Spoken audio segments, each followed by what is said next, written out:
Dave and Mike, and this is the latest. Today we're going to do a little bit of a spotlight on India. Very, very important area of the world for California almonds. We're going to try to dig into a little bit about why it's important, what it does with the almonds, just all things India. So, Mike, why don't I start off by giving a little bit of just facts on India, right? And we'll lead with the population, because I think that's when most people think of India. They think of, wow, that's a big bunch of people. And it is. It's 18% of the world's population. Yeah.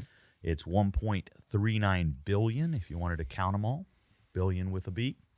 That's very similar to China. China is roughly the same, I think slightly more depending on who you think, but anyway, very, very close, 18%.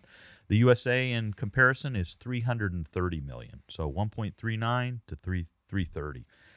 Perhaps more important on that demographic is to break down what that population looks like. They are incredibly young, so they're a super young population based on almost anywhere else in the world. So if you looked at their age, 41% of them are under the age of 18. The USA, for comparison, is 22 is that number. 50% of the population is under 25. 65, which to me is maybe the most shocking, is under 35. 65% is under 35. Yeah. So everybody's having babies. Yeah, exactly. So they that look more like you, whoop. not me. Yeah, so for population's growing. Yeah, exactly.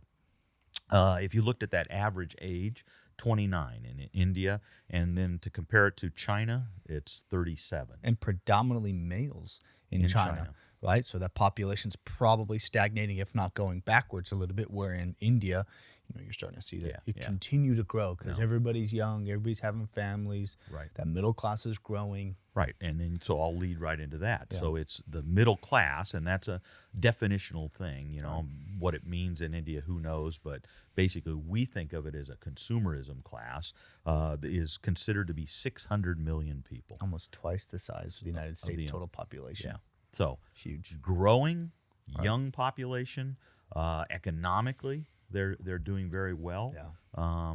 So that's how we view India.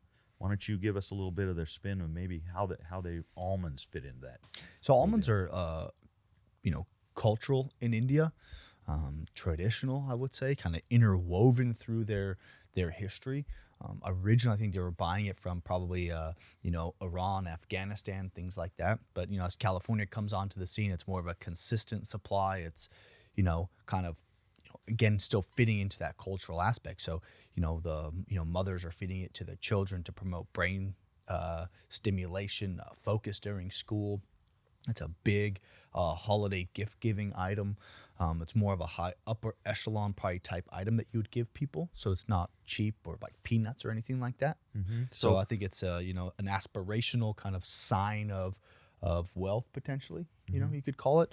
And it's really caught on quite well in India, obviously. And so it goes way back into their culture. Yep. So you're saying that it's important from a nutritional standpoint, way more than maybe we came on the stage with it, right? I think they would think about it as like food is medicine, and almonds fit right into that. So there's an Ayurvedic medicine, and I think that within that Ayurvedic medicine, almonds fit quite well into that. Again, during the pandemic, there was a lot of hospitals and even some government organizations that were saying, eat nuts and dried fruit because it boosts your immune system, and they would literally have a little almond, and say that it was the immunity nut. Mm-hmm. So I think again, fits right well into the fabric of their culture and traditions.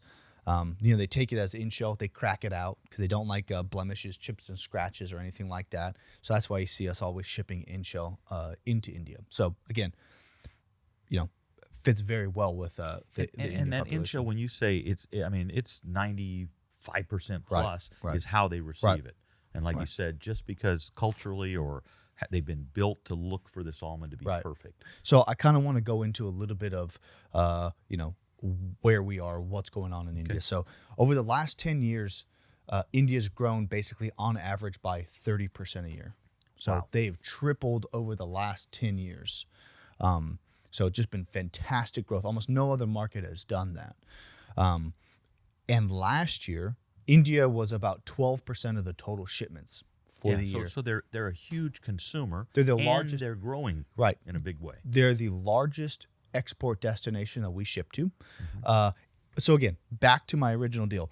They were 12% of the total shipments, but they accounted for 20% of the growth. Okay. Right. So it was just, India just really pulled its weight. You had some cheaper prices, but those cheaper prices, clicked with that 600 million middle class, and I think that really, really showed up in the shipping numbers, and it really kind of saved the industry on the front end of the 2020 crop. A lot of those shipments were carried by really heavy in-shell shipments. So, in-shell, India, I think it's here to stay. I think it's the player to continue to watch. It's going to be the most exciting. It's going to drive the market at times, like you've seen this year. And I think we'll be looking closely at them to see how they adapt to these higher pricing. Yep. They are a market that is almost instantaneous. When we put on a sale, they see it over there, which is a little in contrast to a lot of much more developed markets that it takes quite a while for our sale at the grower level to get all the way to the consumer. Right. In India, much more instantaneous. We put a price on, they see it over there. Yeah. So they react very, very quickly to it. So it'll be a good indicator. Right.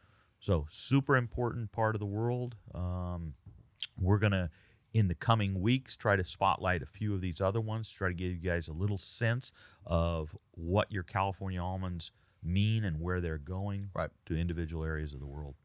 This has been Dave and Mike, and this is the latest. Thank you, Dave.